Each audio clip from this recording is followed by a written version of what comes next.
AJ ನ್ಯೂಸ್ಗೆ ಸ್ವಾಗತ. ಕರಿದ ಹಸಿರು ಬಟಾಣಿ ಬ್ಯಾನ್ ಆಗುವ ಸುದ್ದಿ ಮಧ್ಯೆ ಒಂದೊಮ್ಮೆ ಬಟಾಣಿಗೆ ಕಲ್ಲರ್ ಬಳಕೆ ಮಾಡಿದ್ರೆ ಆರೋಗ್ಯದ ಮೇಲೆ ಏನೇನು ಪರಿಣಾಮ ಬೀರುತ್ತೆ ಅನ್ನೋದನ್ನ ತಜ್ಞ ವೈದ್ಯರು ತಿಳಿಸಿದ್ದಾರೆ. ಅತಿ ಕಡಿಮೆ ಬೆಲೆಗೆ ಚಿಕ್ಕ ವಯಸ್ಸಿನಿಂದ ಹಿಡಿದು ವೃದ್ಧರವರೆಗೆ ಕೂಡ ಫೇವರೇಟ್ ಆಗಿರೋ ಬಟಾಣಿಯಲ್ಲಿ ಕ್ಯಾನ್ಸರ್ ಕಾರಕ ಅಂಶ ಬಳಕೆಯಿಂದಿರುವ ಶಂಕೆ ಶುರುವಾಗಿದೆ. ಈ ಕರಿದ ಹಸಿರು ಬಟಾಣಿಯಲ್ಲಿ ಯಥೇಚ್ಛವಾಗಿ ಕೃತಕ ಬಣ್ಣ ಬಳಕೆ ಮಾಡುವ ಗಂಭೀರ ಆರೋಪ ಇದ್ದು, ಈ ರೀತಿಯ ಕಲರ್ ಹಾಕೋದ್ರಿಂದ ಆರೋಗ್ಯಕ್ಕೆ ಸಾಕಷ್ಟು ಪ್ರತಿಕೂಲ ಪರಿಣಾಮ ಬೀರುತ್ತೆ ಅನ್ನೋದು ತಜ್ಞ ವೈದ್ಯರ ಮಾತು. ಕ್ಯಾನ್ಸರ್ ಬಾಧಿಸುವ ಸಾಧ್ಯತೆ ಇದೆ ಎಚ್ಚರಿಸಿದ್ದಾರೆ. ಒಟ್ನಲ್ಲಿ ಸಾರ್ವಜನಿಕರ ಕೂಗಿಗೆ ಕಿವಿಗೊಟ್ಟು ಸಿಎಂ ವಿಶೇಷ ಕರ್ತವ್ಯಾಧಿಕಾರಿ ಸೂಚನೆ ಮೇರೆಗೆ ಆಹಾರ ಸುರಕ್ಷತೆ ಮತ್ತು ಆಡಳಿತ ಇಲಾಖೆ ಕರಿದ ಬಟಾಣಿ ವಿಚಾರದಲ್ಲಿ ಕಾರ್ಯಪ್ರವೃತ್ತರಾಗಿದ್ದು, ಒಂದು ವೇಳೆ ಕಲ್ಲರ್ ಮಿಶ್ರಣ ಮಾಡಿದ್ರೆ ಕೃತಕ ಬಣ್ಣಕ್ಕೆ ಕಡಿವಾಣ ಹಾಕಲೇಬೇಕು ಅನ್ನೋದು ಸಾರ್ವಜನಿಕರ ಒಕ್ಕೂರಲಿನ ಒತ್ತಾಯ.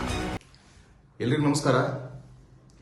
ಕರಿದ ಹಸಿರು ಬಟಾಣೆ, ಫ್ರೈಡ್ ಗ್ರೀನ್ ಪೀಸ್ ಅಂತ ಏನು ಹೇಳ್ತೀವಿ, ತುಂಬ ಜನರಿಗೆ ಇದು ಇಷ್ಟ ಆಗುವಂಥ ಒಂದು ಟೈಮ್ ಪಾಸ್ ಸ್ನ್ಯಾಕ್ ಅಂತ ಏನು ಹೇಳ್ತಾ ಇರ್ತಾರೆ. ಸೊ ಇದರಲ್ಲಿ ಕೃತಕ ಬಣ್ಣವನ್ನು ಬಳಸಿರುವಂತಹ ಒಂದು ವರದಿ ಏನು ಇವತ್ತು ಜಾಲತಾಣಗಳಲ್ಲಿ ಹರಿದಾಡ್ತಾ ಇದೆ.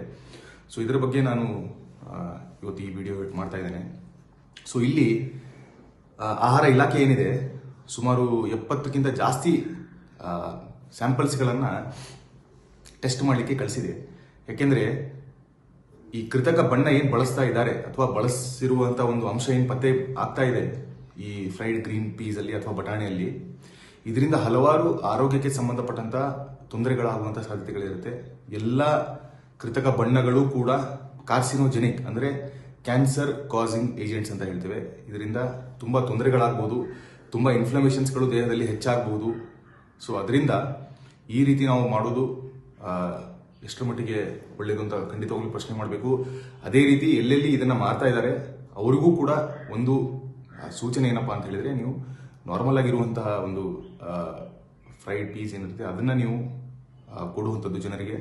ಸಮಾಜದ ಒಂದು ಹಿತಕ್ಕಾಗಿ ಈ ಕಾರ್ಯವನ್ನು ಮಾಡಲೇಬೇಕು. ಇಲ್ಲ ಅಂದರೆ ತುಂಬ ಜನರು, ಯಾಕೆಂದರೆ ಮಕ್ಕಳು ಕೂಡ ಅದನ್ನು ಸೇವಿಸ್ತಾರೆ, ವೃದ್ಧರು ಕೂಡ ಅದನ್ನು ಸೇವಿಸ್ತಾರೆ, ಅಲ್ಲಿ ಆರೋಗ್ಯದಲ್ಲಿ ಏರ್ಪೇರಾಗುವಂಥ ಸಾಧ್ಯತೆಗಳು ತುಂಬ ಇರುತ್ತೆ.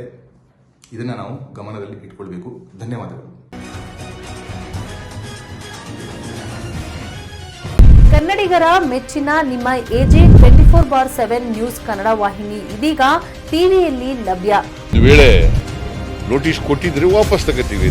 ಇವತ್ತು ವಕ್ಫ್ ಪ್ರಾಪರ್ಟಿ ಅಂತೇಳಿ ಬರ್ತದೆ ಅಂತ ಹೇಳಿದ್ರೆ ರೈತರು ಬೀದಿಗೆ ಬಂದ್ರೆ ಏನ್ ಮಾಡ್ಬೇಕಾಗುತ್ತೆ? ಯಾರು ವೋಟ್ ಹಾಕಿಲ್ಲ ಅಂದ್ರೆ ಗ್ಯಾರಂಟಿನೆಲ್ಲ ಸ್ಟಾಪ್ ಮಾಡ್ಬಿಡ್ತೀವಿ.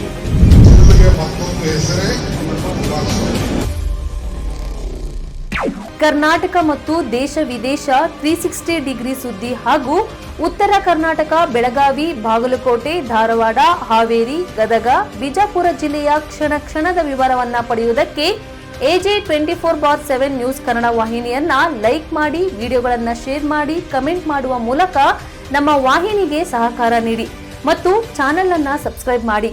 ಧನ್ಯವಾದಗಳು.